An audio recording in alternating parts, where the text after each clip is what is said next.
Muy buenas tardes, señoras y señores.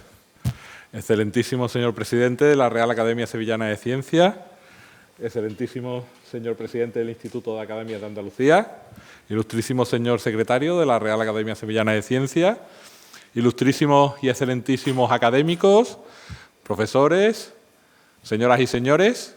Ante todo, permítanme, como decano de esta Facultad de Matemáticas, darles la bienvenida a esta casa de las matemáticas, que, como siempre digo yo, me gusta que lo sea de todos los matemáticos de la Universidad de Sevilla y, por supuesto, también por extensión de todos los científicos y de nuestra querida Real Academia Sevillana de Ciencias, que sabe su presidente que siempre son ustedes muy bienvenidos aquí a esta nuestra casa común. Para mí también es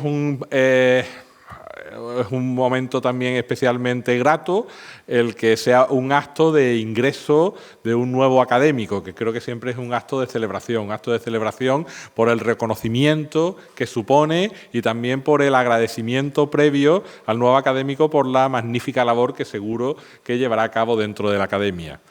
Siempre, como siempre, ayudándonos en la difusión y en la divulgación de la ciencia. Así que no tengo más que agradecerles a la Real Academia que nos haya escogido esta tarde como sede para este acto siempre tan significativo como es la entrada de un nuevo académico, y le cedo la palabra al excelentísimo señor presidente de la Real Academia Sevillana de Ciencias.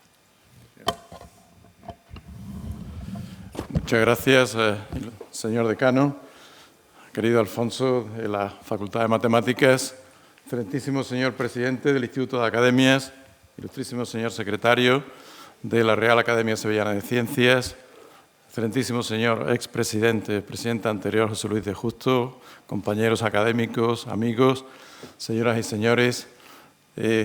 Por supuesto, es un honor, un placer, un privilegio estar aquí en esta casa, en esta Facultad de Matemáticas, con su señor decano al frente, que siempre nos acoge con todo cariño y que infinitamente le agradecemos, como siempre.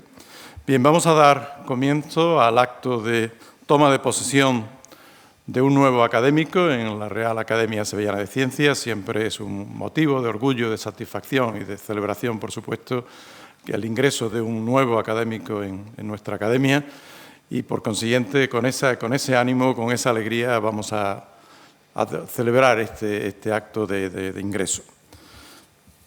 Bien, damos comienzo, por consiguiente, al acto de toma de posesión como académico de número de esta Real Academia del doctor don Francisco Ruiz Muñoz, propuesto estatutariamente en Junta General Extraordinaria de 4 de diciembre de 2024.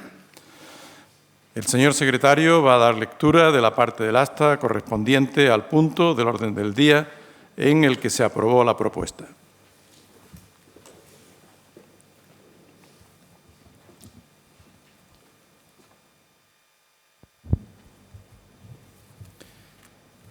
Extracto del acta de la Junta General de 4 de diciembre de 2024. En la sede de la Academia se celebra sesión de la Junta General con el siguiente punto 4 en el orden del día. Propuestas de nuevos académicos. En este punto se incluyen varias propuestas de nuevos académicos, entre las que figura la del doctor Francisco Ruiz Muñoz. La propuesta es presentada y defendida por los académicos Juan Cornejo Suero y Joaquín Rodríguez Vidal, quienes destacan sus méritos científicos y académicos y su disposición a colaborar en las actividades de la Academia. En particular, mencionan su participación en los hallazgos de pisadas de neandertals en algunas zonas de la provincia de Huelva. La propuesta es comentada y apoyada por los presentes. Realizada la votación, el escrutinio arroja como resultado un número de votos afirmativos superior al necesario, fijado por los estatutos de la Academia. En consecuencia, la propuesta es aceptada, lo que se comunica al interesado a los efectos oportunos.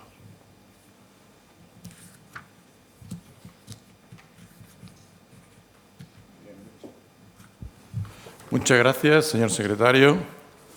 A continuación, ruego a los dos académicos más modernos presentes, Antonio Durán, Montserrat Vilá, se dignen a acompañar al recipiendario hasta el estrado.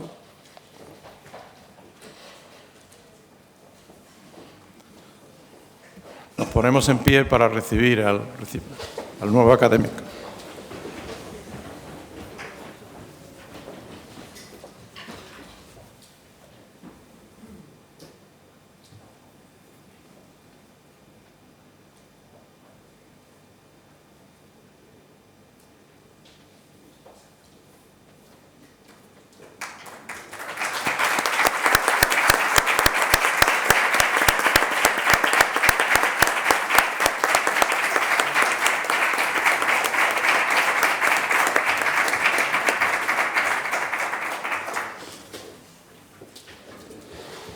Pueden sentarse. Tiene la palabra el doctor don Francisco Ruiz Muñoz para pronunciar el preceptivo discurso de entrada en esta academia. Cuando quiera. Muchas gracias, señor presidente, excelentísimo señor presidente de la academia, ilustrísimo señor secretario de la academia, ilustrísimo señor decano de la Facultad de Matemáticas, muchas gracias por acogernos hoy. Ilustrísimo señor presidente de las academias, ilustrísimas académicas, ilustrísimos académicos, familiares, amigos y amigas, señoras y señores. En primer lugar, quiero expresar mi más profundo agradecimiento a todos ustedes por acompañarme en este día tan especial para mí. Como ya aseveró Cicerón, la gratitud no solo es la más grande de las virtudes, sino la madre de todas las demás. Sirva este preludio para corresponder a quienes, de forma notable, me han acompañado en el camino hasta aquí. A otros y a otras también les debo gratitud y ante ellos y ellas me excuso por no nombrarlos. En primer lugar, a mi esposa Maripa, que ha sido mi luminaria, que me ha guiado durante 40 años y es mi fuente de motivación e inspiración. A nuestros hijos, Javier y Alejandro, créanme que nos sentimos muy afortunados de ser sus padres, ya que son el mayor tesoro de nuestras vidas. A mis padres, Isabel y Francisco, personas humildes, que han sido para mí ejemplo de esfuerzo y sacrificio. Ellos me enseñaron que con perseverancia y dedicación las metas se alcanzan con la suma de pequeños esfuerzos día a día. He tenido la suerte de poseer 2 padres y 2 madres. Quiero manifestar mi eterna gratitud a mis suegros, Josefa hoy aquí y Juan, que en paz descanse, que me han acogido y cuidado como un nuevo hijo en su familia. En mi trayectoria vital debo reconocer a quienes fueron mis maestras y maestros, que me inspiraron cuando los escuchaba y despertaron en mí mi mayor ansia, la curiosidad por aprender, por indagar sobre la geología y la paleontología, sobre la reconstrucción de nuestro pasado, sobre los temas candentes del presente e incluso osar predicciones de futuro. Y en especial a mi directora de tesis, la doctora que hoy nos acompaña, doña María Luz González Regalado, que confió en mí en momentos difíciles, entre futuros inciertos hasta hoy, y me abrió al fascinante mundo de la paleontología. A mi mentor, y nunca olvidado, el doctor Jorge Cibis, catedrático de paleontología de la Universidad de Salamanca, que me sirvió de espejo y me introdujo en el mundo microscópico de los crustáceos. Al profesor, académico y sobre todo amigo, el doctor Joaquín Rodríguez Vidal, del que he aprendido que la geología merece ser vivida y explorada intensamente. Gracias a ellas y a ellos, a mi familia, a mis amigas y amigos, me presento hoy ante esta ilustre academia que ha tenido a bien acogerme en su seno. Quiero agradecer a sus miembros que me propongan para ocupar un lugar en tan prestigiosa institución y espero poder merecer la confianza que en mi persona depositan. No quiero finalizar estos agradecimientos sin tener una mención especial para las investigadoras y los investigadores que han hecho posible, con su esfuerzo y paciencia, que pueda ofrecerles hoy los datos y reconstrucciones que a continuación se detallarán. La única manera, créanme, de hacer este gran trabajo es, sin duda, amar lo que se hace. La lección que he elegido versa sobre una parte de nuestro patrimonio muchas veces olvidado, frecuentemente desprotegido y expoliado, pero que, como demostraré, es extremadamente cercano y excepcional: el patrimonio paleontológico de la provincia de Sevilla. La paleontología es la ciencia que estudia la vida en el pasado a través de la herencia fósil de las especies que nos precedieron y cuya evolución condujo a la nuestra de una forma tan azarosa que aún hoy sigo sin entender cómo estamos aquí.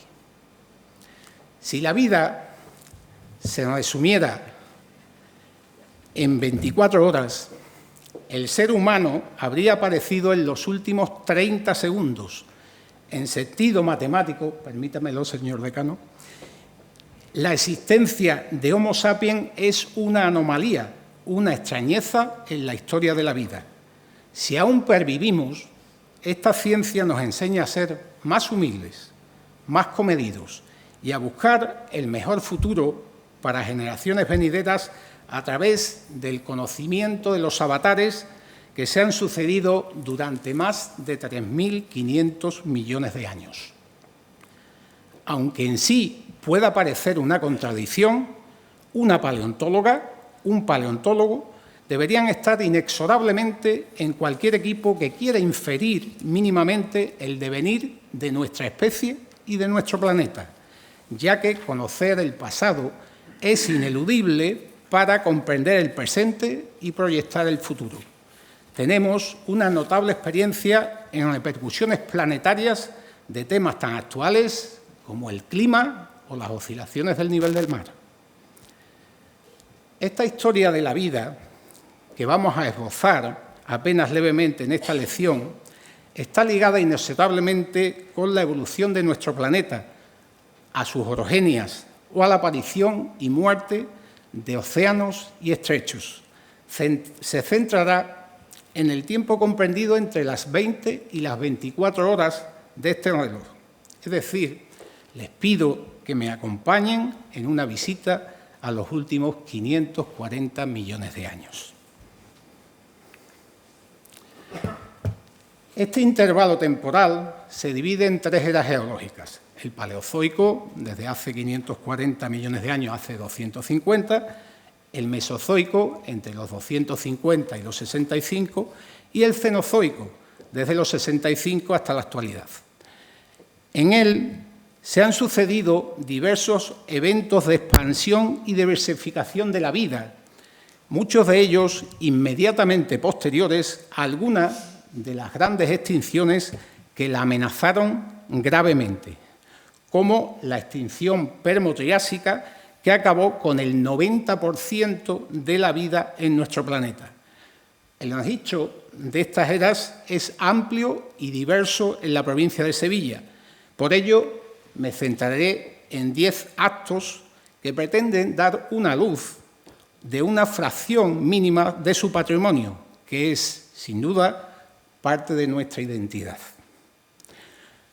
Los actos se distribuyen a lo largo de toda nuestra provincia, ya que los materiales depositados durante estas 3 eras están bien representados en su geología actual. La Sierra Norte está formada básicamente por rocas paleozoicas, en tanto que las calizas de la Sierra Sur son representativas del Mesozoico y la cuenca del Guadalquivir se constituyó a finales del Cenozoico. En consecuencia, nuestro viaje comienza en la Sierra Norte de Sevilla, un excepcional escaparate de la vida paleozoica. Hace unos 600 millones de años, la distribución paleogeográfica de nuestro planeta era muy distinta a la actual. La mayoría de las masas continentales se situaban alrededor del Polo Sur, formando el supercontinente de Pannótia, rodeado del océano Pantalasa. En los siguientes 100 millones de años, Pannótia se desprendió y se desmembró en 4 continentes: Laurentia, Siberia, Báltica y Gondwana. Y de esta primera migración hacia el norte surgió el océano Jápeto. En los siguientes cientos de millones de años, la historia geológica de la actual provincia de Sevilla estará ligada a Gondwana. Entre los 600 y los 500 millones de años, hasta 3 actos de la vida han dejado evidencia en nuestra provincia. El primero de ellos fue el descubrimiento de unas 90 estructuras discoidales en una lápida de Grauvaca, unas rocas sedimentarias detríticas depositadas entre los 550 y 540 millones de años en una finca privada del municipio de Constantina. Estas estructuras, de hasta 88 centímetros de diámetro, eran consideradas por los constantinenses como petroglifos, señales y símbolos producidos por hombres primitivos. Su análisis estratigráfico y paleontológico desveló que se trataba de un yacimiento único y excepcional de improntas producidas por medusas, que recibieron el nombre científico de Cordubia. Su hallazgo, junto a riples, esas ondulaciones que observamos en las zonas intermareales, han permitido inferir que estas medusas se depositaron en un medio marino muy somero después de una tempestad y fueron enterradas rápidamente, lo que favoreció su preservación, un hecho realmente improbable en medios actuales. Hoy, la denominada durante décadas Piedra Escrita de Constantina es una de las capillas sixtinas de la paleontología y constituye el monumento natural Fósiles de Medusas de Constantina.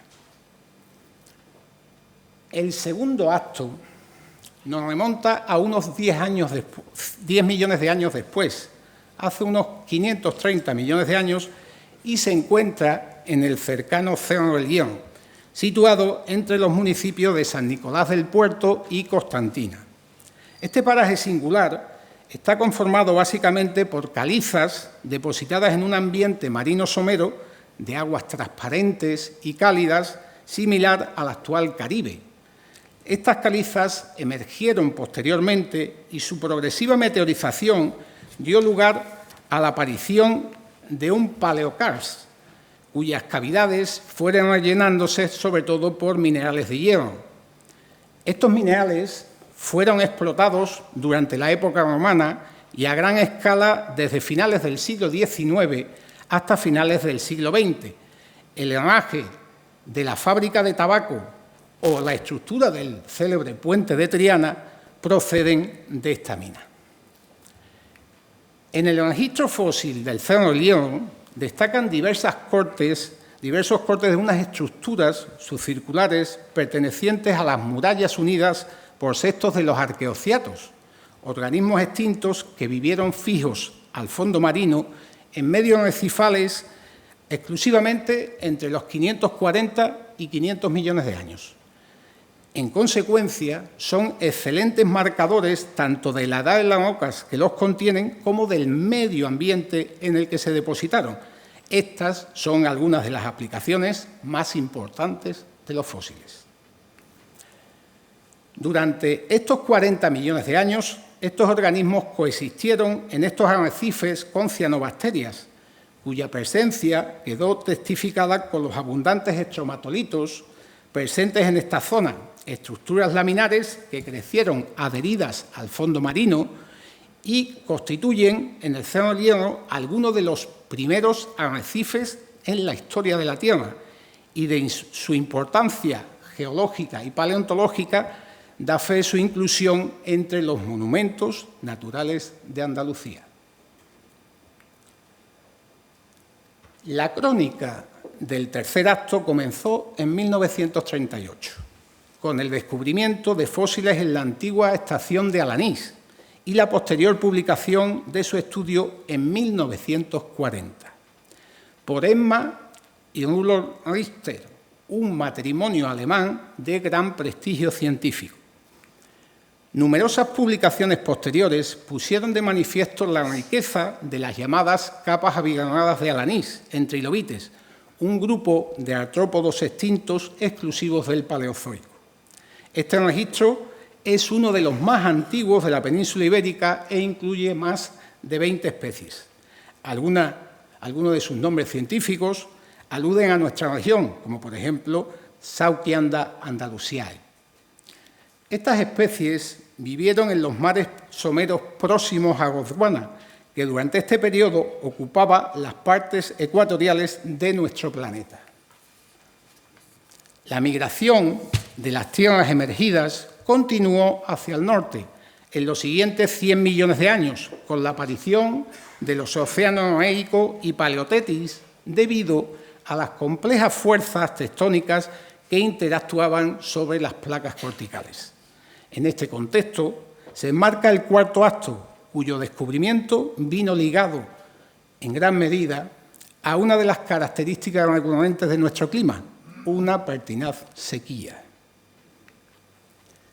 El embalse del Pintado es el mayor de los embalses de nuestra provincia y abastece de agua a la mayoría de los pueblos del Aljarafe.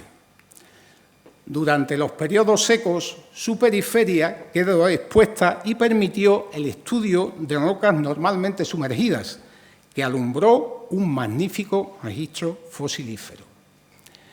En las pizarras negras de sus orillas se observaron unas trazas alargadas, rectilíneas o en espiral, de color blanco, de bordes dentados, que proceden de la sustitución de las estructuras orgánicas de los grastolitos, un grupo extinto de micordados, por pirofilita, un silicato hidratado de aluminio.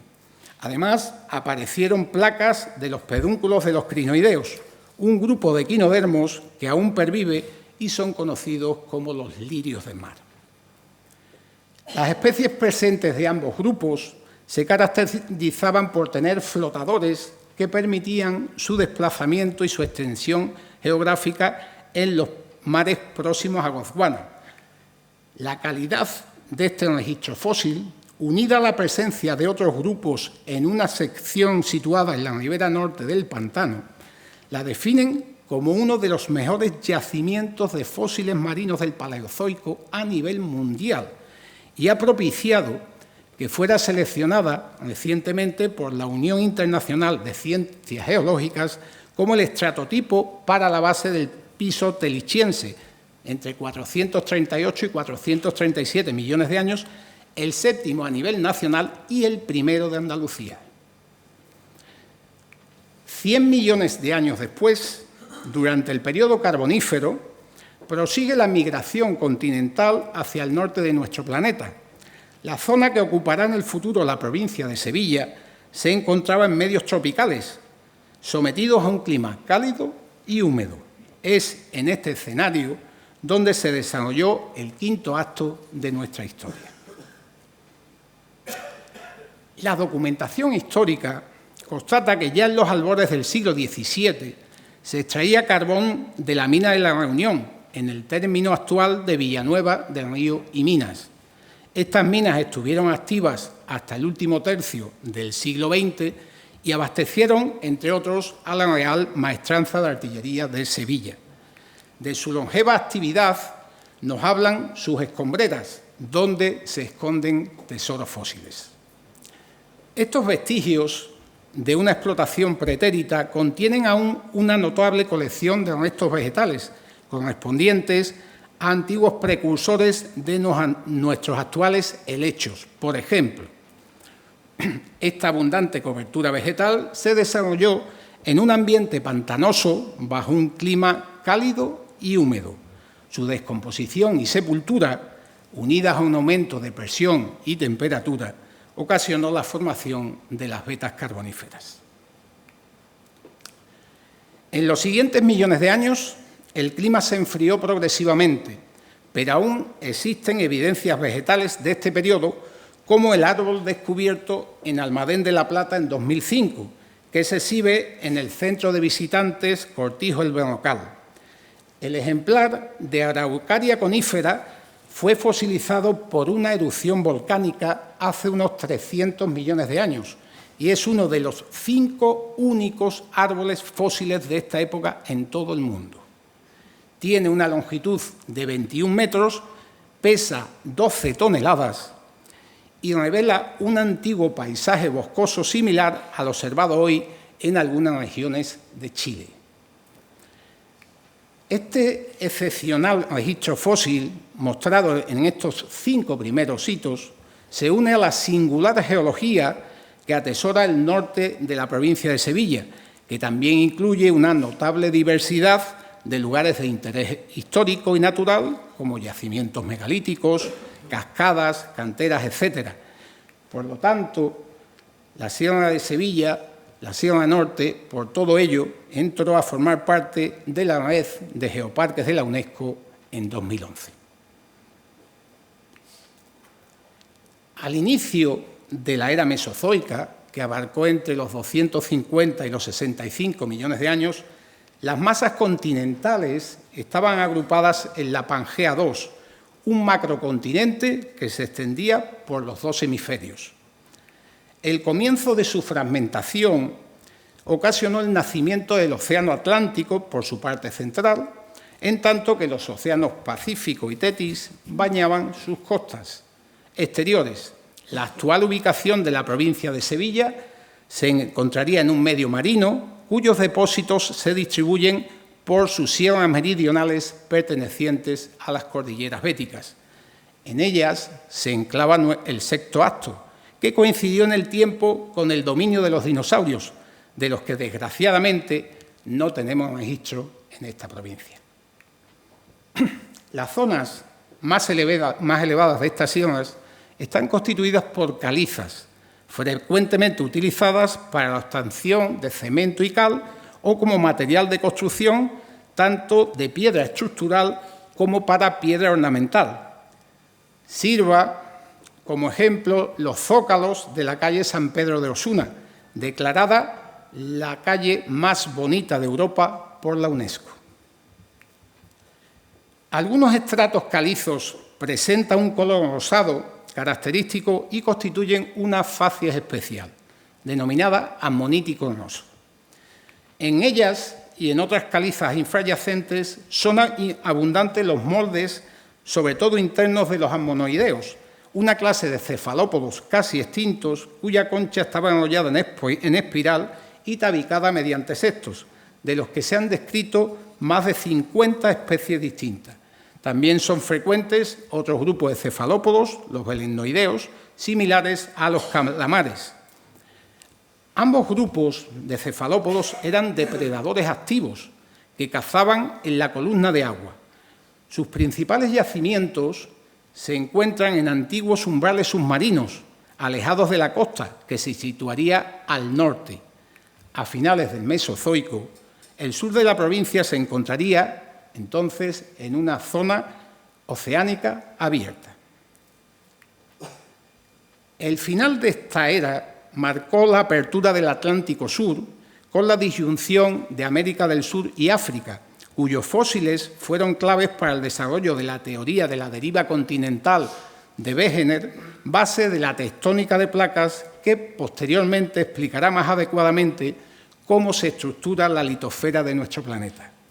Otros rasgos singulares de este periodo final es el inicio de la migración de la India hacia el norte, a través del Tetis, y la separación de Australia y la Antártida. En los siguientes 40 millones de años, la extensión del sector septentrional del océano Tetis disminuyó notablemente, en tanto que su sector meridional constituyó el futuro Océano Índico. Sevilla formaba parte de un amplio pasaje marino que conectaba el Atlántico y el Tetis septentrional. Entre los 50 y los 20 millones de años, este pasaje se restringió progresivamente y los últimos vestigios de este paleocéano quedarán reducidas en el futuro a los actuales mares Mediterráneo, Negro o Caspio. Dentro de este relativamente amplio portal intraoceánico se desarrolló nuestro séptimo acto hace entre 16 y 12 millones de años. En los viñedos y olivares del sur y sureste de la provincia de Sevilla es frecuente observar un sustrato característico formado por unas margas blanquecinas. Ya en el siglo XIX llamaron la atención del doctor don Salvador Calderón, ilustre geólogo, botánico y zoólogo, que ocupó la Cátedra de Historia Natural de la Universidad de Sevilla entre 1884 y 1895 y fue impulsor de su Gabinete de Historia Natural, uno de los museos más importantes de la época. En 1886, este excepcional científico dedicará uno de sus artículos al estudio de estas singulares formaciones geológicas, a las que asignó el nombre de moronitas en honor de la localidad de Morón de la Frontera. Posteriormente, numerosos estudios se han centrado en sus caracteres mineralógicos, geoquímicos y paleontológicos, así como en la reconstrucción de su medio de depósito. El verdadero tesoro de las moronitas se descubre al microscopio. Están formadas en grado variable por diatomeas, un grupo de algas microscópicas que presentan dos valvas de sílice dispuestas en forma de cajas de zapatos. Se han descrito más de 100 especies diferentes, algunas de ellas descubiertas para la ciencia en esta provincia y dedicadas a Morón de la Frontera, como Actinociclus moronensis o Asterolapla moronensis. Son especies marinas, si bien este grupo puede aparecer en cualquier medio acuático. Las diatomeas figuran entre los principales productores primarios de los océanos y su abundancia permite inferir episodios de upwelling que estuvieron presentes en el sector suroccidental de nuestra provincia hace entre 16 y 12 millones de años. Aguas ricas en nutrientes emergían en las proximidades del margen meridional de la futura depresión del Guadalquivir y estas aguas deberían ser muy ricas, como actualmente, en pesca. Las moronitas con un alto contenido en diatomeas pueden tener usos industriales y es frecuente encontrarlas en tiendas y centros comerciales como la denominada tierra de diatomeas. Por su gran capacidad de absorción, es la mejor opción en entornos industriales para recuperar vertidos en suelos y también otro uso cotidiano es la filtración de bebidas como mostos, vinos, cervezas o zumos. Estas aplicaciones de rocas con un notable contenido fosilífero también se manifestarán en el octavo acto de nuestra historia. Hace unos 8 millones de años, la conexión entre el Océano Atlántico y el Mar Mediterráneo se producía a través de dos estrechos. El estrecho Norbético, que ocupaba aproximadamente la actual depresión del Guadalquivir, y el estrecho Rifeño, que se expandía por el norte de Marruecos y Argelia. El estrecho Norbético desapareció en primer lugar y el cierre del estrecho Rifeño ocasionó la célebre crisis de salinidad mesiniense hace entre 6 y 5,3 millones de años, durante la cual el Mediterráneo quedó reducido de un próspero mar a una gigantesca cuenca salina, con una disminución radical de su profundidad y el depósito de alrededor de 1 millón de kilómetros cúbicos de sales. El actual estrecho de Gibraltar se abrió hace unos 5 millones de años, etapa en la que el sector central de la provincia de Sevilla estaba ocupada por una amplia bahía. Entre los 8 y los 5 millones de años se depositaron una amplia variedad de rocas en el estrecho inicial, tanto en el estrecho inicial como en la bahía posterior. Entre ellas figuran, por ejemplo, las calcarenitas que sustentan a Marchena o las arenas y conglomerados de los deltas donde se situaba Lora del Río. Una parte sustancial de estas calcarenitas está formada por algas, coralinazas y briozoos, que son, humildes ellas y ellos, algunos de los constituyentes básicos de monumentos tan significativos como el Parador de Carmona o la denominada Petra de Andalucía, situada en las canteras de Osuna. La macrofauna Era rica en moluscos, como grandes ostras o vieiras, así como equinodermos de gran tamaño. De forma puntual, se han encontrado restos de grandes cetáceos, como la ballena de Alcalá de Guadaira, expuesta recientemente en el Museo de la Ciudad. Su tamaño no fue óbice para que pudieran ser atacadas por uno de los mayores depredadores marinos de toda la historia de la vida, con dientes que llegaban a medir más incluso de 20 centímetros. Pertenecían a Otodus megalodon, señor de mares y océanos, que se extinguió hace 2,6 millones de años. Su longitud llegaba a sobrepasar los 15 metros para un peso que podría alcanzar las 20 toneladas. Una comparativa con el celebérrimo Tiranosaurio Rex, con el que nunca coexistió, salvo en el cine, da testimonio de la magnitud de este mortífero leviatán. Este cuadro resume la amplia diversidad faunística que pobló la parte central de la provincia de Sevilla hace unos 6 millones de años, después del cierre del estrecho norbético. Los millones de años posteriores marcan la retirada del mar, la colmatación de la bahía y la implantación de medios continentales dominados por la dinámica litoral y fluvial durante el Pleistoceno, periodo que abarca desde los 2,6 millones de años hasta los 11.600 años.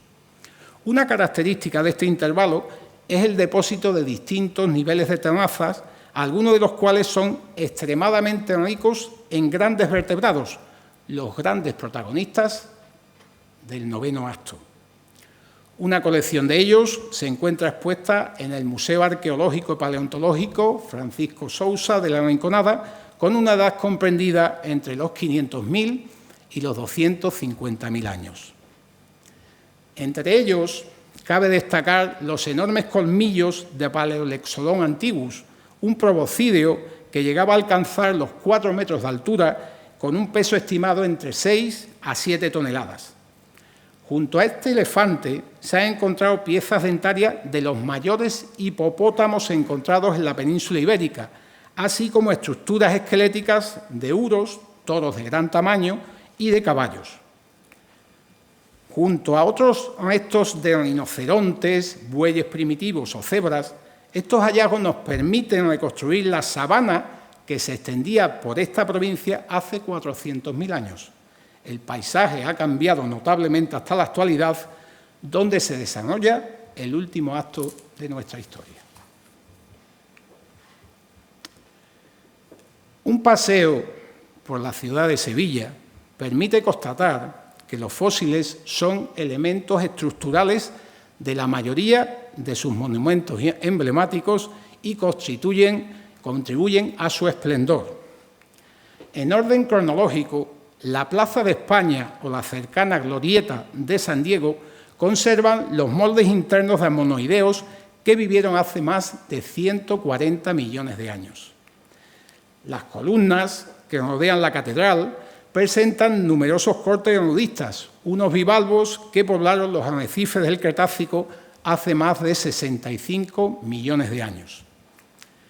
Las calcarenitas utilizadas en la construcción o en la restauración tanto de la Giralda como de la Torre del Oro están repletas de fósiles del Neógeno, periodo comprendido entre los 23 y los 2,6 millones de años.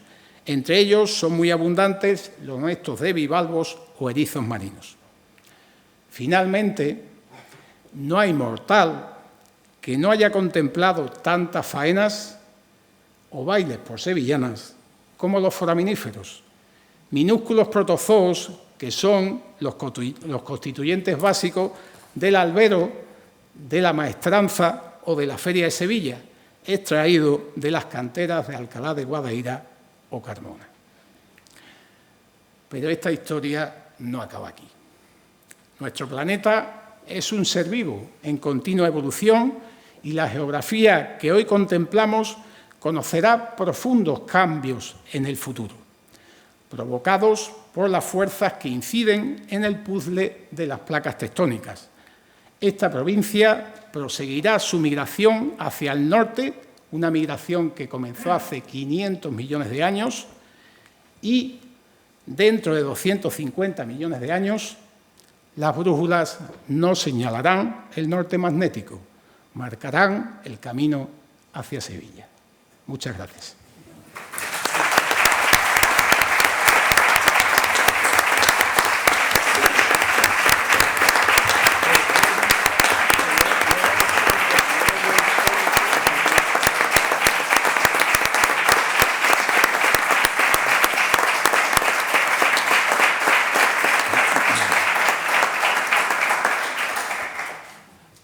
A continuación, se va a proceder a imponer la medalla de la institución al nuevo académico.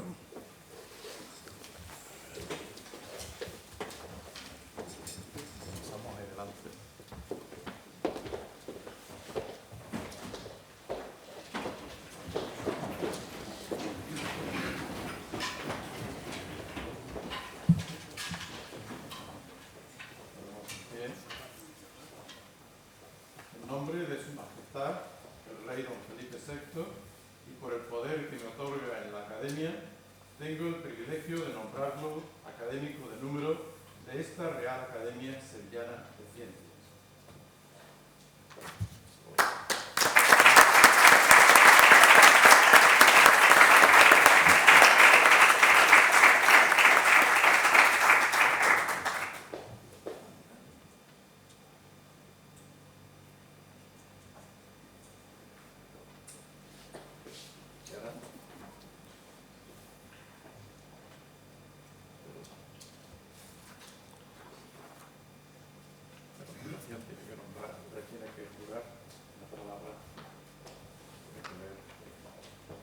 Prometo, por mi conciencia y honor, hacer cumplir fielmente las obligaciones de académico de número de la Real Academia Sevillana de Ciencias, con lealtad a Su Majestad el Rey, y guardar y hacer guardar la Constitución como norma fundamental del Estado y el Estatuto de Autonomía.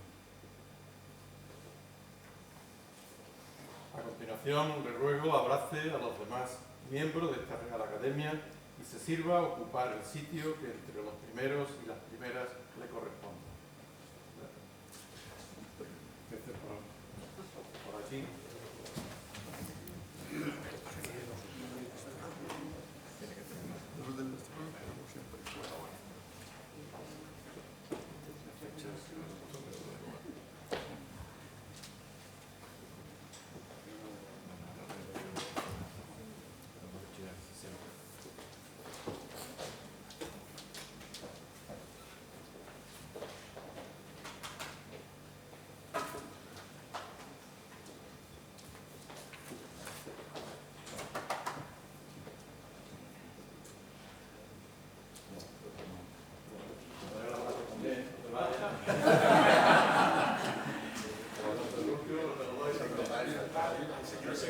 Señor secretario.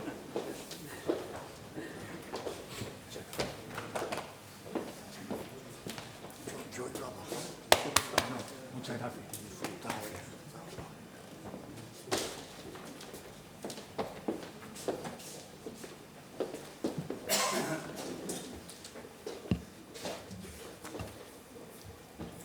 Tiene que firmar el juramento de la promesa. Bien, puede sentarse.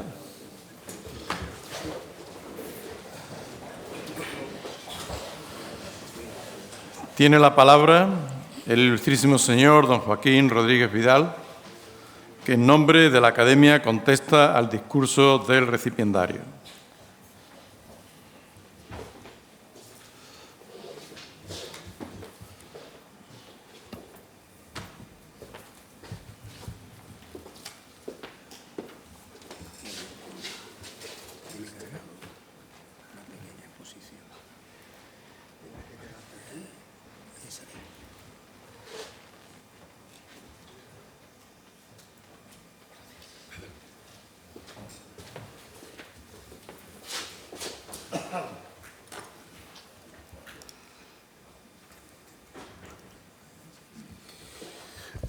Buenas tardes, excelentísimo señor presidente de la Real Academia Sevillana de Ciencias, excelentísimos, ilustrísimos señores académicos, muchas gracias, ilustrísimo señor decano de la facultad, por recibirnos, ilustrísimas autoridades, compañeros, colegas, amigos y familiares, señoras y señores. Desde esta académica tribuna y con un profundo sentimiento de admiración y respeto, con el permiso de esta mesa, deseo recordar a nuestro querido colega, el excelentísimo señor don Francisco García Novo, Fuco para los amigos, insigne académico, reputado científico y gran amigo de sus amigos, un gran defensor de la naturaleza en su conjunto y amante de la ecología, a la que dedicó todos sus esfuerzos y gran parte de su vida. Agradezco su amistad y los buenos ratos de diálogos campestres por sus zonas preferidas, Doñana y la costa portuguesa. Sentimos profundamente su reciente fallecimiento y quedamos huérfanos de sus enseñanzas y sabios consejos. Siempre lo recordaremos. Inicio esta réplica con la denominación, como bien indica ahí, tratando de la geología desde un punto de vista más social, que creo que es muy necesario para esta lucha que tenemos contra el medio ambiente en el siglo XXI.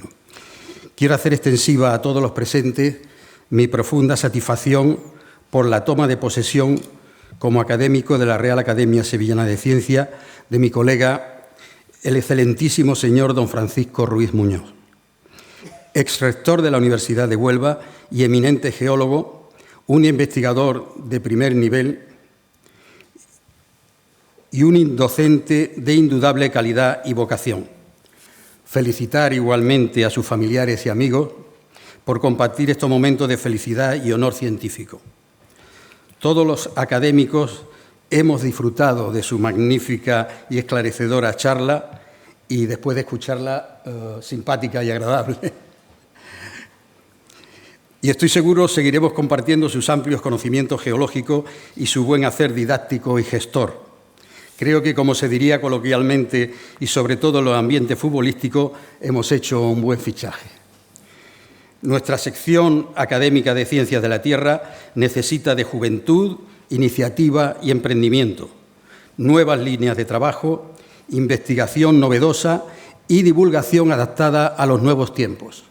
Es por lo que me gustaría hacer una breve introducción geológica antes de entrar en mi respuesta a la inmejorable ponencia de nuestro nuevo académico.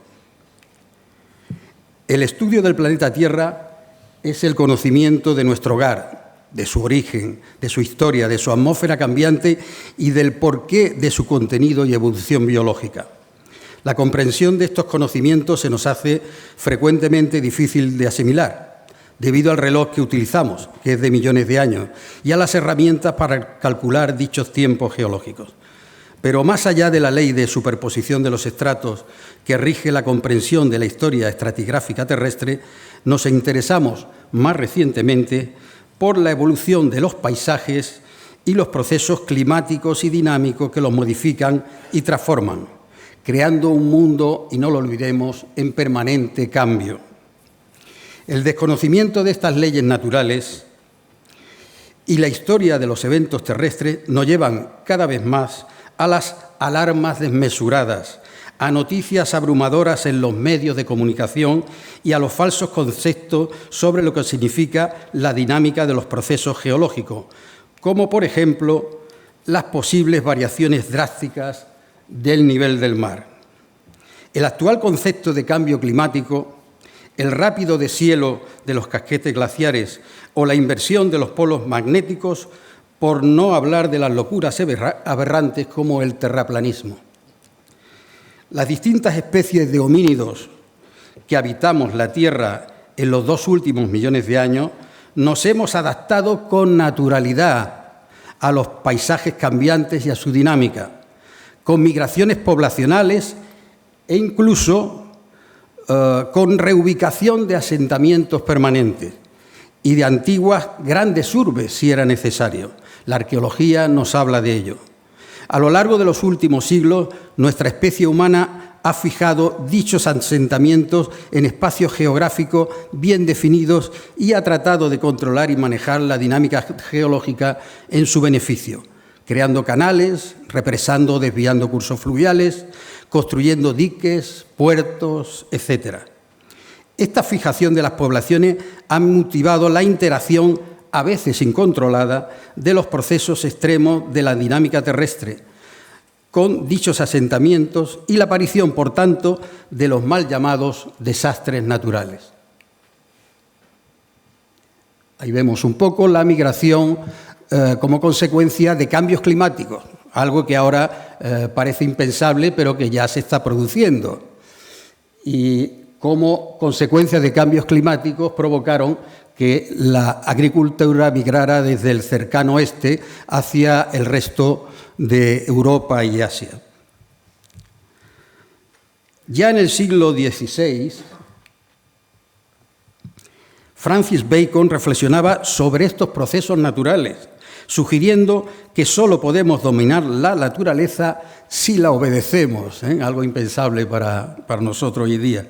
Es decir, la geología nos muestra el verdadero funcionamiento de la dinámica terrestre y nos enseña cómo aprovechar su energía y cómo no interferir con sus picos de descarga máxima, ni a ocupar espacios geográficos, amplia experiencia tenemos reciente en España, por donde esos máximos energéticos han discurrido, discurren o alguna vez pueden discurrir. En los últimos 50 años, una nueva disciplina geológica ha hecho su aparición en la geología ambiental y se basa en el estudio de la interacción de los procesos geodinámicos, sobre todo más energéticos, con la cada vez más intensa y extensa ocupación humana de la superficie terrestre. Estos estudios se dirigen en un doble sentido. Primero, en la utilización de las herramientas geológicas para conocer, evaluar y predecir la incidencia de dichos procesos sobre las infraestructuras y poblaciones humanas. Es lo que denominamos ordenación territorial. Segundo, en utilizar estos conocimientos sobre los riesgos naturales para descifrar los registros geológicos y conocer los procesos que actuaron en el pasado, base fundamental de la geología histórica. Puede ser un pasado de millones de años, de miles o de solo cientos. De esta manera, la geología se convierte en una ciencia viva, aplicada y de gran utilidad para descifrar la historia terrestre de los tiempos recientes, como por ejemplo el polémico y actualmente discutido y discutible cambio climático. Los sondeos oceánicos profundos, los sondeos de cientos de metros en el hielo ártico y antártico, los registros en sedimentos de fondos de lagos, capas de crecimiento de espelotemas calizo, como en este caso, en cuevas o anillos de antiguos troncos de árboles, entre otros, son la biblioteca que utilizamos en geología para descifrar la historia paleoclimática y ambiental de los 2 últimos millones de años. Son los libros que nos ayudan a comprender realmente los cambios climáticos, y tanto regionales como globales, que son de tiempo geológico muy recientes. El conocimiento cada vez más extenso y prolijo de los rasgos geológicos de la superficie terrestre nos lleva hacia un instrumento fundamental para el avance económico y científico de los países, como es la cartografía geológica. Estos mapas a distintas escalas son utilizados para fines diversos y específicos y son representativos del grado del desarrollo de un país, algo que no nos podemos imaginar. Uno de los conceptos fundamentales que se obtienen para ver el grado de desarrollo de un país es la extensión de la cartografía geológica de cada uno de los países. Gracias a estos conocimientos podemos situar aquellos lugares de geología singular que sirven para mostrar en espacio reducido la historia geológica de un territorio, un hecho trascendente, un registro único o yacimientos de importancia mundial. Son los denominados puntos de interés geológico, parques nacionales de interés geológico, geositios, geoparques, monumentos naturales, etc. Nuestro nuevo académico, en su magnífica charla, ha tenido la habilidad de mostrarnos los grandes conjuntos geológicos del territorio sevillano. Un mundo variado que parte desde los pretéritos tiempos paleozoicos, entre, como bien ha dicho, 550 y 200 millones de años en la Sierra Norte, pasando por las sierras mesozoicas en la zona sur, de 250 a 65 millones de años, y finalmente la cuenca cenozoica y cuaternaria del Guadalquivir, que abarca desde el final del Mesozoico hasta la actualidad. Todo un universo geológico en una sola provincia. Toda una historia con registro sedimentario y biológico que nos habla de terrenos inundados por los océanos, de megapangeas que aglutinan continentes o lo fracturan, separando y creando otros nuevos, de una evolución biológica primigenia con organismos sencillos en el Paleozoico hasta los más complejos y diversos del Mesozoico y Cenozoico. En resumen, el territorio sevillano como laboratorio abierto y siempre vivo de la historia geológica terrestre. Un aula disponible, y desde aquí la presento, y muy bien presentada por nuestro académico, un aula disponible para todas las edades y todos los públicos. Un registro inigualable del pasado global a pocos kilómetros de distancia de nuestros hogares y de nuestras aulas. El análisis geológico de los datos de campo se ha utilizado con distintas finalidades. Una de las más antiguas ha sido la explotación de metales con fines ornamentales, como el oro, la plata, el mercurio, el ámbar o los óxidos de hierro. También como instrumentos bélicos o de caza, como el hierro, cobre o estaño. En este sentido, una de las zonas mineras más antiguas e importantes del mundo es la faja pirítica ibérica, también conocida como dominio central de la zona subportuguesa. Esta vasta concentración de sulfuros masivos, que se extiende a lo largo de gran parte del sur de la península ibérica, tiene alrededor de 250 kilómetros de largo y de 30 a 50 kilómetros de ancho, abarcando desde la zona de Alcácer do Sal, en Portugal, pasando por todo el norte de la provincia de Huelva, hasta la de Sevilla, con la importantísima mina de cobre Las Cruces, actualmente en explotación en las proximidades de Gerena. Hace 350 millones de años, la actividad volcánica que tuvo lugar en esta región dio lugar a varios depósitos gigantes de sulfuros masivos polimetálicos, asociados a los flancos de conos volcánicos submarinos en forma de pirita, calcopirita, blenda, galena y casiterita. Desde el siglo VIII a.C. se produjeron en esta zona extracciones mineras, pero fueron los romanos los que empezaron a explotar con mayor intensidad sus minas, llegando hasta la actualidad. Esta riqueza metalífera favoreció el comercio transmediterráneo desde el siglo IX a.C. con los asentamientos fenicios en el sur de la península como Ónova o Gadir, Huelva y Cádiz, y las grandes urbes tartésicas indígenas a lo largo de la costa del Golfo de Cádiz, como la sevillana Valencina de la Concepción.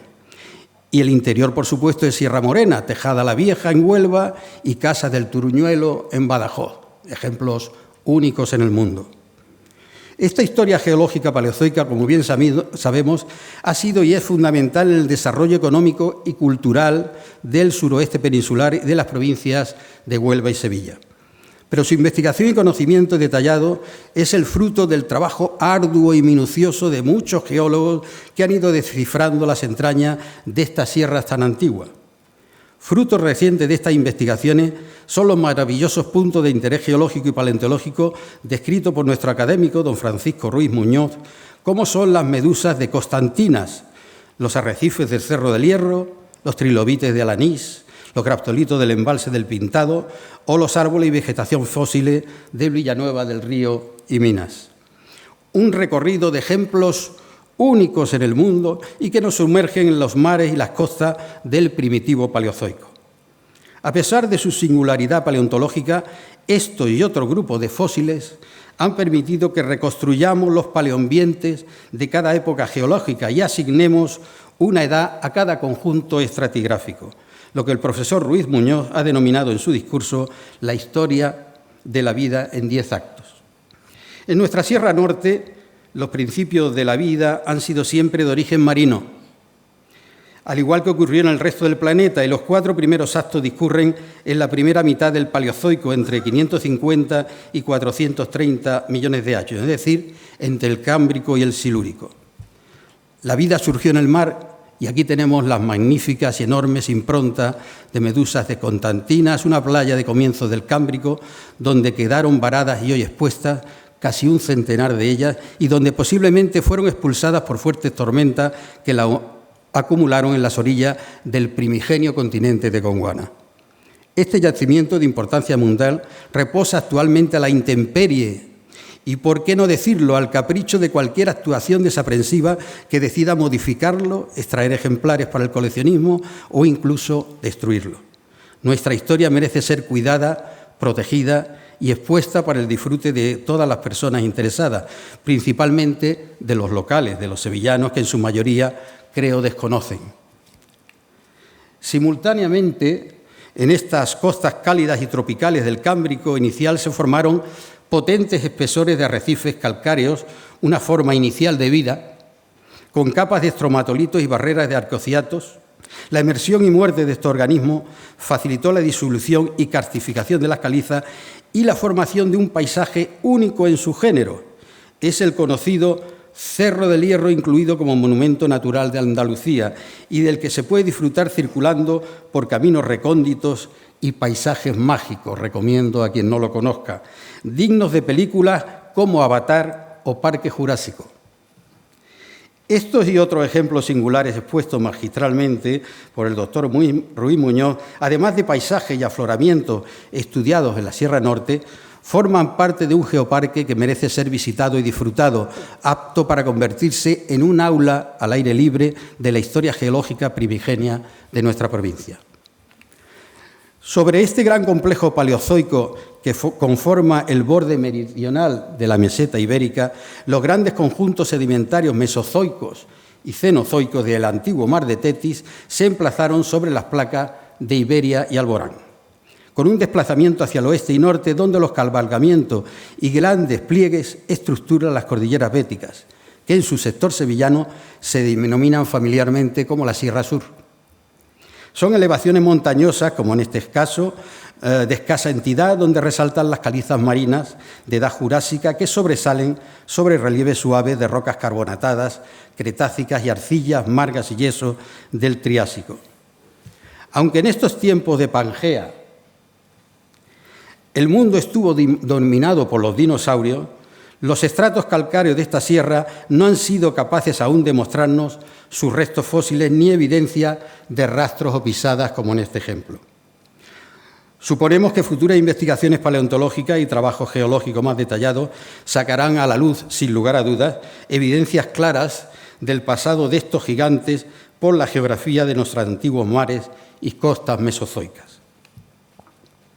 Aunque los tiempos geológicos se miden en millones de años, a medida que los sedimentos son más jóvenes, el registro geológico se hace más complejo y más prolijo en datos, proporcionándonos formación de eventos globales, información que nos hablan de cambios drásticos en el planeta, cambios que aún quedan impresos en el paisaje y en los sedimentos y que con un poco de observación y perspicacia podemos descubrir. Durante los últimos 40 millones de años, el antiguo mar Tetis se restringió geográficamente en nuestro territorio andaluz, iniciándose un protomediterráneo como una ramificación atlántica entre Europa y África. Las interacciones dinámicas entre estas dos últimas placas tectónicas y la de Alborán hacen emerger sedimentos marinos profundos desde el este hacia el oeste, estructurando lo que llamamos el actual Arco de Gibraltar, cadena montañosa que une las cordilleras béticas, formando un arco con el Rif y el Atlas, con alineaciones volcánicas que lo cruzan de suroeste a noreste, como aparece en la figura derecha, y cuyos mejores ejemplos se observan en el corredor rifeño, en la isla de Alborán y en el cabo de Gata Níjar, donde la mayoría de los materiales son volcánicos. Estos movimientos orogénicos de las béticas, crean elevaciones de sierras calcáreas entre 10 y 7 millones de años, lo que denominamos tortoniense-mesiniense, y con un clima cálido y tropical, vamos, que estábamos en el Caribe. Y altos niveles marinos favorecieron, por tanto, el desarrollo de plataformas continentales de calcarenita y construcciones arrecifales que se adosaban a los relieves emergidos, principalmente volcánicos. Ejemplos sedimentarios de estos tiempos los tenemos a lo largo del pie de la Sierra Norte en su tránsito al Valle del Guadalquivir, como la Mesa de Setefilla en Lora del Río, aunque también encontramos extraordinario afloramiento por toda la geografía andaluza y, sobre todo, rellenando los antiguos estrechos béticos y rifeños que anteriormente se nos han comentado, que comunicaban el Atlántico con el Mediterráneo. Estos registros sedimentarios de altos niveles marinos llegaron hasta algo más de 200 metros por encima de la actualidad, tal como demuestran las calcarenitas litorales apoyadas sobre las antiguas rocas paleozoicas del borde meridional de la Sierra Norte. Estos mismos depósitos se distribuyen por toda la geografía andaluza, aún a mayores altitudes, sobre todo en el eje central de la cordillera, donde alcanzan y superan los 1000 metros. El mar elevado a 1000 metros. Esto significa que las béticas se han seguido elevando llamativa y ostensiblemente al final del Mioceno y antes de que la invasión marina pliocena se produjese.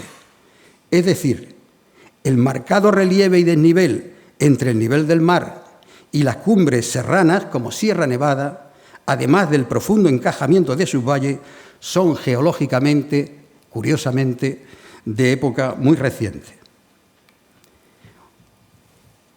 Una vez que la tectónica terminó de elevar las sierras béticas y los paleoestrechos se rellenaron de sedimento, el Mediterráneo quedó como un lago maris, como se indicó anteriormente, aislado del océano Atlántico y desecándose paulatinamente con potentes espesores de sales y descensos bruscos del nivel de sus aguas, una especie de megamar muerto, de dimensiones colosales que cambió el clima del planeta y aumentó sensiblemente la aridez y el calentamiento global.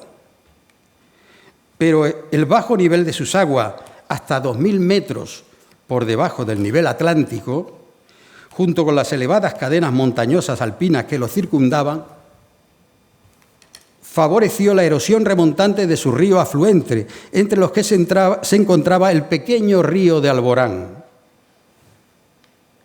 que estaba situado ahí en esa zona, un pequeño afluente denominado con ese nombre, río Alborán, y este valle discurría de oeste a este desde el umbral de Gibraltar hasta el lago Mediterráneo occidental, o cuenca salina norargelina. Hace 5,3 millones de años este retroceso, un retroceso de cabecera fluvial, rompió el umbral de Gibraltar. Es una figuración, evidentemente. Y una monstruosa catarata, eso sí que fue cierto, una monstruosa catarata se creó repentinamente, inundando de agua atlántica el lago salino Mediterráneo en tan solo un par de meses. Todo el Mediterráneo relleno en un par de meses. Una catástrofe de dimensiones planetarias y en tiempo y escala humana. El espectáculo debió ser sobrecogedor, con la extinción repentina de toda la fauna y flora de su superficie y además de un cambio geográfico de repercusiones inimaginables. Así, y tras esta catástrofe planetaria, nació nuestro Mediterráneo, cuna de la cultura occidental y puente de unión entre pueblos y civilizaciones. El final del Cenozoico, hace entre 5 y 2,6 millones de años, contiene en nuestra provincia los sedimentos propios de los fondos marinos atlánticos de la cuenca inferior del Guadalquivir. Sedimentos arcillosos propios de grandes profundidades, así como arenosos litorales, representados monumentalmente por las areniscas de Carmona y Osuna. Estos depósitos pliocenos y su megafauna acompañante han sido descritos por nuestro nuevo académico como el 8º hito en su discurso. Los casi 3 millones de años que duró el cuaternario, o 9º hito, nos cuenta la historia de la retirada paulatina del medio marino y el dominio de los paisajes terrestres en toda la cuenca del Guadalquivir. Pero también nos relatan el transitar de los humanos sobre la superficie terrestre y su interacción con el medio geológico, de forma que los marcados y frecuentes cambios climáticos y sus procesos dinámicos asociados condicionaron la vida y evolución de las distintas especies de homínidos y su adaptación a los variados paisajes que se fueron sucesivamente creados. Adaptación. El registro geológico cuaternario en la actual provincia de Sevilla ha quedado marcado por dos paisajes fundamentales y de gran riqueza biológica, como son las amplias planicies de terrazas fluviales escalonadas y las marismas con campos de dunas en la desembocadura del río Guadalquivir. Hábitats extensos y de escaso relieve, donde el agua era abundante, el clima templado y los grandes vertebrados poblaban las llanuras ribereñas y los litorales atlánticos. Gran parte de esta fauna ya se encuentra extinta y las excavaciones y explotaciones de canteras de gravas y areneros en terrazas fluviales ofrecen una muestra muy rica y variada de grandes restos fósiles de herbívoros y carnívoros, con los que convivieron los humanos modernos y nuestros primos, los neandertales. El rastro de estos últimos ha sido recientemente descubierto en las dunas fósiles de las playas de Doñana, junto con las huellas de otros grandes mamíferos, a los que cazaban en lagunas costeras ya hace unos solamente 150.000 años. Desde el punto de vista geológico, evidentemente, es reciente. Así pues, y finalizado este rápido periplo por las potencialidades geológicas de nuestro entorno, podemos resaltar que la geología del siglo XXI se nos muestra como la herramienta más adecuada para convivir con nuestro planeta. Y digo convivir, paliando los efectos nocivos de la superpoblación, de la sobreexplotación de recursos minerales y de los daños económicos humanos generados por eventos meteorológicos extremos. Desconozco si las enseñanzas que el dinamismo terrestre nos muestra a diario en gran parte del planeta tendrán algún efecto en el aprendizaje de la humanidad y sus dirigentes, pero mucho me temo que a la luz de los nuevos planes de estudio la geología pase a ser una gran desconocida para las futuras generaciones y volvamos a un pasado lejano donde estos conocimientos solo interesaban a unos pocos científicos curiosos escudriñadores del pasado terrestre.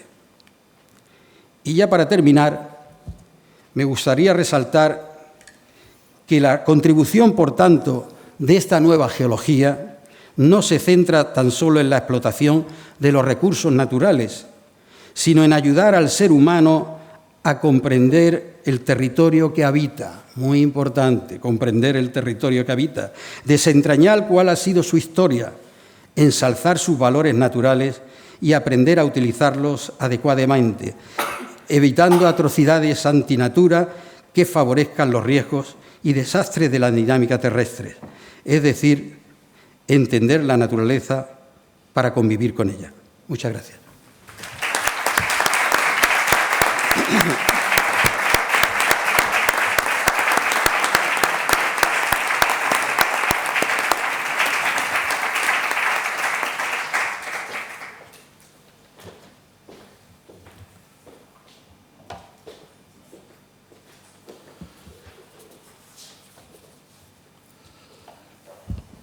Bien, muchas gracias, doctor Rodríguez Vidal.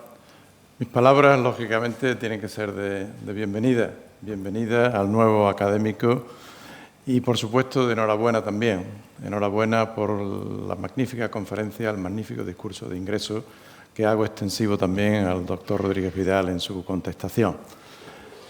Así que bienvenidos a esta casa y enhorabuena por vuestras disertaciones. Bien, todo ingreso de un académico, evidentemente, tiene un ritual, conlleva un ritual, una serie de símbolos que la acompañan, como la imposición de la medalla, el juramento. Todo tiene su significado. Y me gusta recordarlo cada vez que hay un nuevo académico, cada vez que ingresa, porque de alguna manera se fija un poco qué es lo que esperamos y a qué se compromete uno cuando se ingresa en una institución como la Real Academia Sevillana de Ciencias. Te hemos impuesto la medalla has hecho tu promesa, tu juramento de compromiso con la sociedad y, a fin de cuentas, eso es lo que significa esa imposición de la medalla. No es un premio más, sino que te incitamos y esperamos de ti, de alguna manera, que contribuya al desarrollo de las actividades de la Academia. No, como digo, no es por supuesto, es un reconocimiento a una trayectoria científica de prestigio, como es el caso, pero también no es una medalla para colgar y para poner en casa un premio, un diploma más en la pared, sino que esperamos que eso, como digo, el ritual tiene su significado. Esperamos el compromiso social y el compromiso con la Academia en sus actividades. Lo traigo también a colación porque, y ahora que tenemos aquí al presidente del Instituto de Academias, aprovecho para que las academias muchas veces suelen ser el gran desconocido, es decir, ¿a qué se dedican las academias? ¿Qué hacemos las academias? ¿Qué actividades? Las academias son corporaciones de derecho público, sin ánimo de lucro, pero somos corporaciones públicas, pertenecemos a la Junta de Andalucía a través de la Consejería de Universidades e Investigación, formamos parte del Instituto de Academias de Andalucía, igual que tenemos el Instituto de Academias de España, tenemos el Instituto de Academias de Andalucía. Y, por consiguiente, pertenecemos a la sociedad, a los ciudadanos que, de alguna manera, pues nos apoyan y contribuyen a la existencia de la Academia. Pero, como digo, las academias son instituciones, muchas de ellas. La nuestra ha celebrado hace pocos días, el 1 de octubre, el 40 aniversario que se cumple este año 2025. La Academia se fundó en el 85. Es relativamente joven si la comparamos con muchas otras. Pero las academias tenemos una serie de objetivos, de funciones, de misiones que compartimos. Y en ese sentido traía a colación el Instituto de Academias porque hay una iniciativa para elaborar un plan estratégico a largo plazo donde se defina con precisión cuáles son las funciones, las misiones en esa sociedad moderna de hoy, de las academias modernas, de las academias de hoy. Y en ese sentido yo creo que está bien que hagamos esa reflexión de qué esperamos o qué espera la sociedad. Como digo, somos instituciones públicas, qué podemos ofrecer a los ciudadanos en recompensa de sus esfuerzos para mantener esas instituciones. Muchas veces intentamos inventar lo ya inventado. Y en este sentido, a la hora de definir cuáles son las funciones de la academia, por supuesto, una academia de ciencia, la función que tiene es la de fomentar, cultivar el desarrollo de la ciencia y de la técnica, pero, como os decía, la función de una academia, yo creo que nada mejor lo expresa y lo sintetiza como el lema que adorna a la Real Academia Española de la Lengua, fundada a principios del siglo XVIII, y ya en sus inicios, en 1715, el lema que adoptó la Real Academia Española de la Lengua es limpia, fija y da esplendor, que todos conocemos y que todos hemos oído. Limpia, porque limpia de errores el uso de la lengua, el lenguaje. Fija, porque fija las normas de uso de ese lenguaje, de esas palabras. Y da esplendor a la lengua, a las palabras, al lenguaje que usamos como instrumento de comunicación, de interacción entre los que hablamos la lengua española. Bien, ese lema de fija, limpia, o limpia, fija y da esplendor, perfectamente lo podemos usar también y adoptar en la Real Academia Sevillana de Ciencias. ¿Por qué? Porque una academia de ciencias, las funciones que tiene precisamente es la de fijar las normas, limpiar los errores que son comunes, como sabemos, en la sociedad. Muchos negacionistas de la evolución, antivacunas, gente que de alguna manera van en contra de los dictámenes de las evidencias científicas. Entonces, las academias tienen esa función de limpiar de errores, igual que la RAE hace con la lengua, limpiar de errores la ciencia y la técnica. Fijar las normas. La Academia de Ciencias fijamos las leyes, las teorías, las hipótesis que de alguna manera nos permiten, a fin de cuentas, llegando a la tercera parte del lema, de alguna manera, pues da esplendor a la ciencia y a la técnica como motor, impulsor de una economía de progreso, de una economía moderna, en una sociedad en desarrollo. Entonces, adoptemos ese lema de limpiar, fijar y dar brillo con el símbolo de ese crisol al fuego de la Real Academia Española de la Lengua y trabajemos todos ellos precisamente por ese brillo de la ciencia y de la técnica que tan comprometido debemos sentirnos con la sociedad que nos mantiene y que de alguna manera nos deposita su confianza en nosotros. Nada más, muchas gracias y cedo la palabra al ilustrísimo señor decano para que levante la sesión. Muchas gracias, excelentísimo señor presidente de la Real Academia Sevillana de Ciencias. Me permiten simplemente unas pocas palabras para felicitar al nuevo académico, también darle las gracias por su discurso y también al académico que le ha respondido por la brillantez de ambos discursos en esta velada de la Real Academia Sevillana de Ciencias. Y como no me corresponde extenderme más, simplemente les agradezco a todos ustedes su presencia y levantamos la sesión. Muchísimas gracias.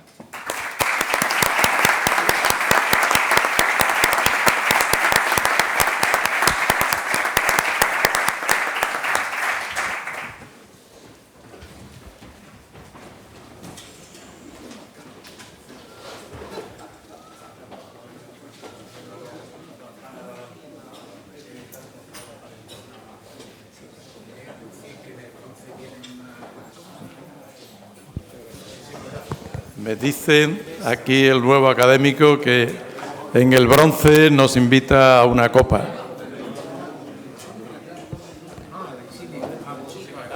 Sí, hombre. Enhorabuena, Francisco.